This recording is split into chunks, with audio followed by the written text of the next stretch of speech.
Hello. Morning, peasant. No fighting in the back, Tarquin. Hello, everybody. Today we are bringing a bit of class to the channel with this, a 1989 Rolls Royce Silver Spirit 2. But let's be honest about something, shall we? You all know that there are only two reasons why anybody would ever buy a used Rolls Royce. The first is that they don't have much money, but they'd like to appear as if they do. And the second is that they do have quite a bit of money, but for whatever reason, they think that's a problem. And let's face it, an old Rolls Royce is just about the most effective way to get rid of cash in the automotive world without sticking numbers on the side of your car and popping down to Brands Hatch at the weekends. All of us petrol heads know that every single old used Rolls Royce is nothing but a living hell. And even worse than that, once you do get it going, they're not particularly good to drive, they're not actually that luxurious, and they certainly aren't that fast. There really isn't a single reason why anybody in the right state of mind would actually want to buy an old Rolls Royce. Or is there?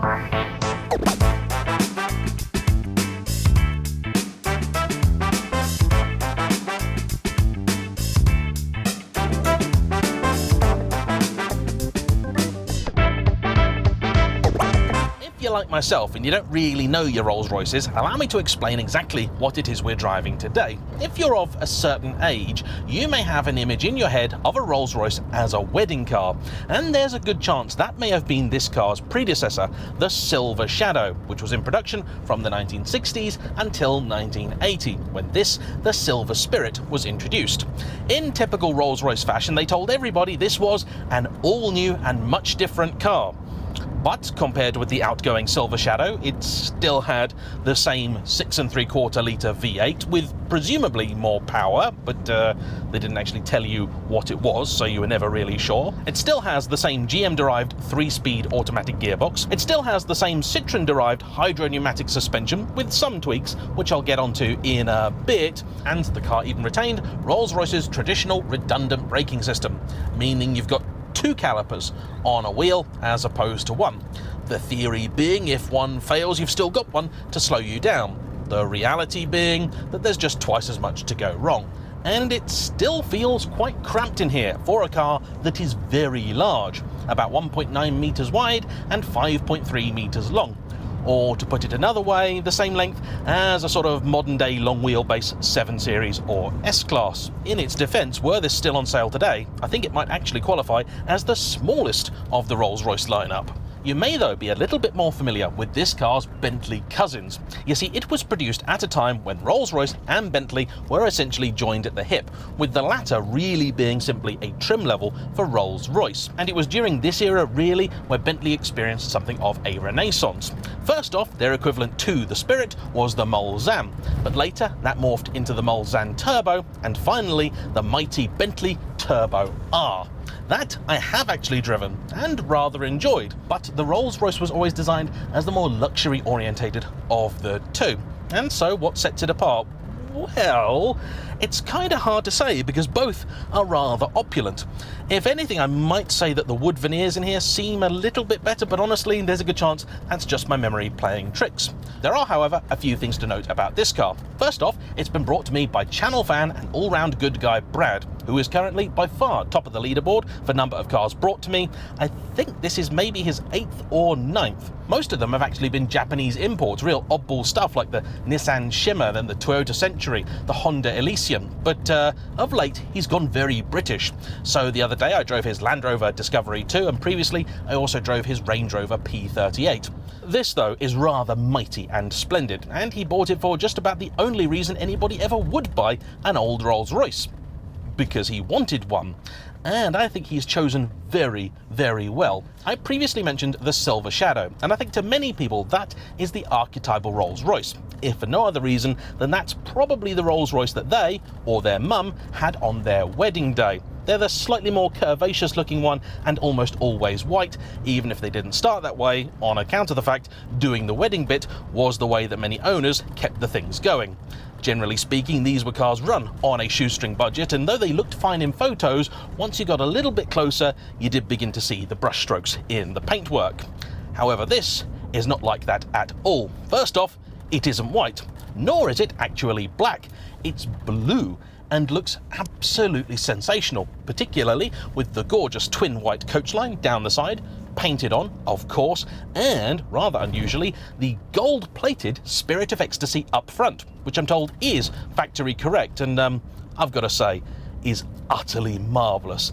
I tip my sunglasses to whoever spec'd that from the factory. This was also the first Rolls Royce where the Spirit of Ecstasy will disappear into the bodywork if she is knocked, although it won't cover itself as in the later models. It's really there, I think, to meet crash regulations. But to protect against your gold-plated woman from being stolen, Rolls-Royce actually created an official accessory, which was essentially a little sort of cover so that you can lock her away overnight so nobody can thieve her. And heaven help me if a radical feminist watches that out of context.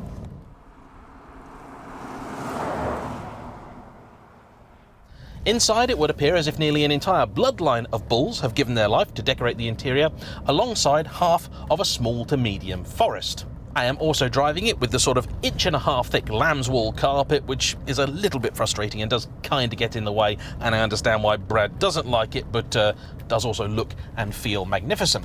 In the back, you've then got a number of typical Rolls-Royce touches, like the little mirrors, so that you can check there's nothing in your teeth before you get out of the car. You've got a nice armrest that comes down in the middle that I didn't get a photograph of. And if you were Jack the lad who bought this car back in 1989, between the seats here, you've got something very special indeed, which I am legally required to pull over before I show you. Look at that! Yeah! Oh, I can only imagine being here in 1990, phone up your broker. Nah, you mug! I told you to sell! What are you, a plum? And other such pleasantries, as I'm sure the original owner of this car would have done. Actually, I'm sure they would have just told you to get the Arga on the go ahead of your arrival. But in any case, I love stuff like that. And I've got to say, I really love driving this car too. Now, I haven't rigged up an exhaust cam today because honestly, it would have been nearly entirely pointless. But second Lotus I've spotted on the road today, and I drove a third this morning. That video should be out already. An Elan M100. Anyway, like I said, put your foot down and the car will move, though by the time you've got to about 40 it appears to have lost most of the interest in doing so. However, the steering's quite keen. The car really does turn in very well, and though the tyres will eventually be overloaded, actually there's a real weird joy in doing this kind of thing with a car of this size and stature. It's not light, as you might imagine, officially about 2.4 tonnes. There was also a long wheelbase variant, which is the Silver Spur, and as you might imagine, all of them are fairly rare. I think this, the Silver Spirit 2, they made something like 11 or 1200 of.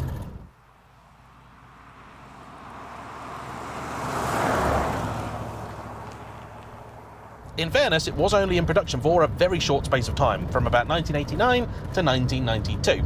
And a few of the improvements brought to this over the original include ABS and fuel injection as standard across the line, but you also had something called automatic body control, which today is fairly humdrum, but in the 1980s and early 90s must have been space age.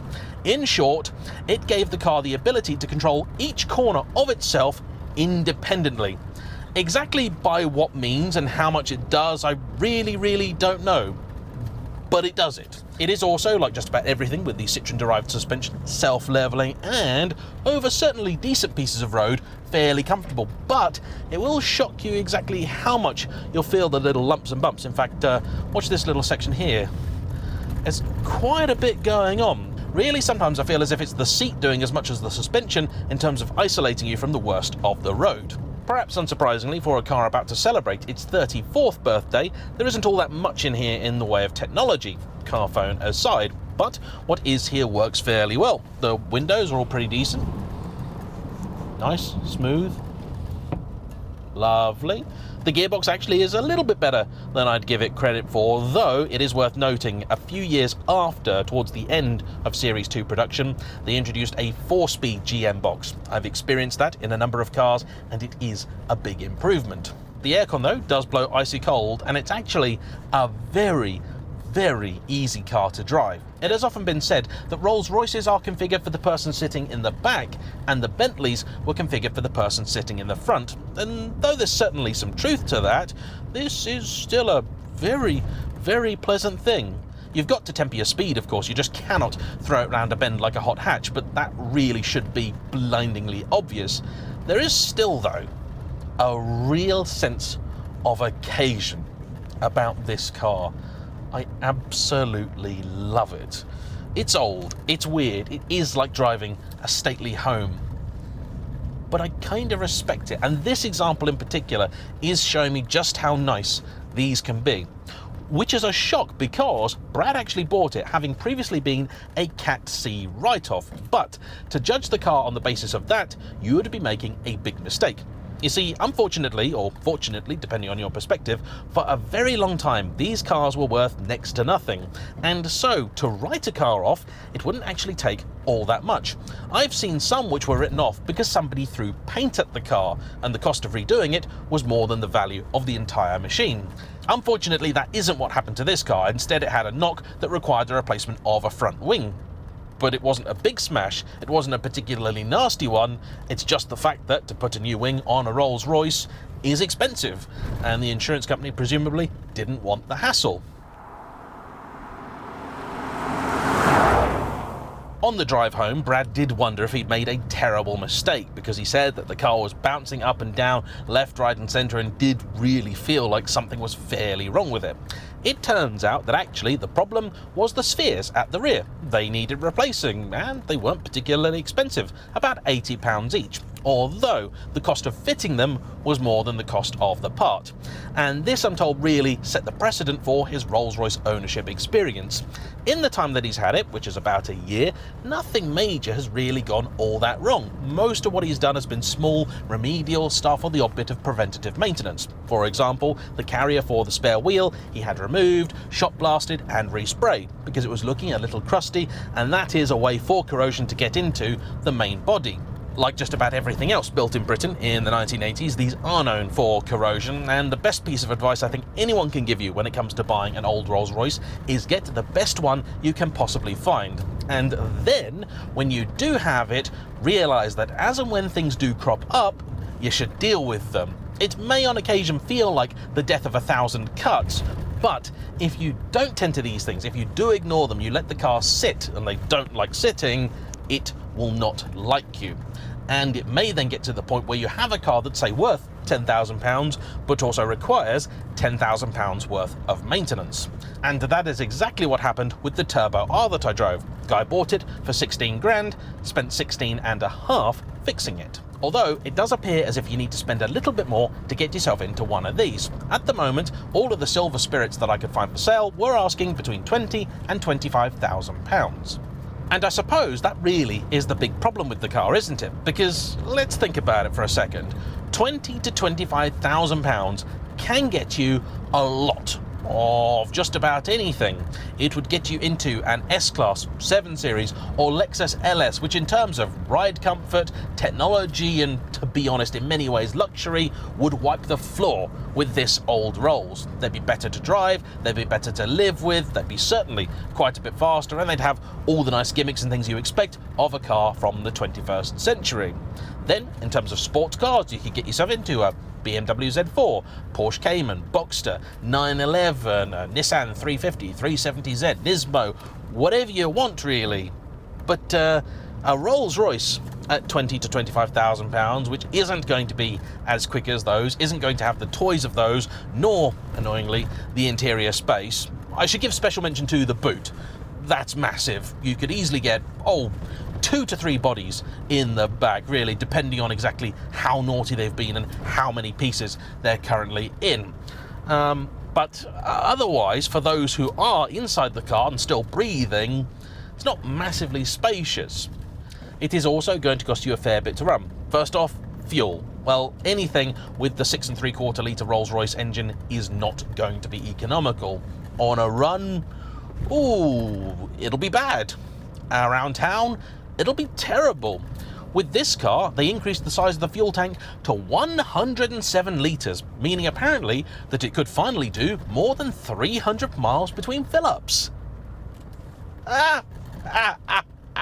I'm really struggling to put my finger on it and turn it into words, which is a shame because that's my job, but this certainly has an air of authority and stateliness about it that, though present in the Bentley, wasn't there in such great quantities. Perhaps it's because it's not even pretending to be sporty that I'm just not bothered about that aspect, and instead you're pleased with just how well it does pull away from a line, and the fact that it turns in quite keenly and actually is really, really easy to place for something quite so large. You've got an excellent view of that bonnet out the front, and the engine below is rather magnificent. And actually the source of one reason why you might want to buy this car, and that is because in a lot of ways you could consider this the last true Rolls Royce. Now, I'm one of these people that doesn't really subscribe often to the idea of certain cars made in certain eras being the correct or the proper one. If it's got a Ferrari badge on it, it's a Ferrari. If it's got a Porsche badge on it, it's a Porsche. I don't care where in the world it was assembled. If the maker put their name to it, it is what it says. Maybe you don't like that, but that's how it is. However, when it comes to this, it's a little bit different, because at the end of this car's production in 1997, when it was replaced by the Silver Serif, of which I have reviewed an example and was still weirdly quite cramped despite the fact that was also an all-new car, this engine was supposed to be discontinued, replaced in that vehicle with the BMW V12. However, it was shortly after the arrival of that car that Rolls-Royce and BMW were sold and then separated. But it was a rather unusual separation in the fact that BMW walked away with essentially the rights to make a Rolls-Royce, and VW got just about everything else, including Bentley and the Rolls-Royce engine. So after this car, Bentley went back to using the old Rolls-Royce 6 3/4 litre on account of the fact that one of their major suppliers, BMW, was now also their major competition, whereas the Rolls-Royce, naturally, continued using the BMW V12. And so that leaves this, the Silver Spirit, in its many generations, of which I think there were 4 or possibly even 5, as pretty much one of the last cars to wear not just the Rolls-Royce badge, but also be supplied with the mighty, fabled Rolls-Royce 6 3/4 litre engine, which to some will mean absolutely nothing, but to others mark it out as the last of an era. And to be honest, driving this car, it does feel a little bit like it's out of time, but it's actually still really pleasant. And I've got to say, if what you're looking for in a car is noise, speed, or technology, look elsewhere. But if you want occasion, then this really does have it in spades. For £20,000, on the one hand, that's a lot of money. On the other hand, this is a lot of car. So there we go, that's a look at a 1989 Rolls-Royce Silver Spirit 2. As ever, I want to say a huge thanks to Brad for bringing it out, and to you for watching. Don't forget to hit the like button, comment down below, and subscribe if you haven't already. I'll see you for the next one. Bye bye.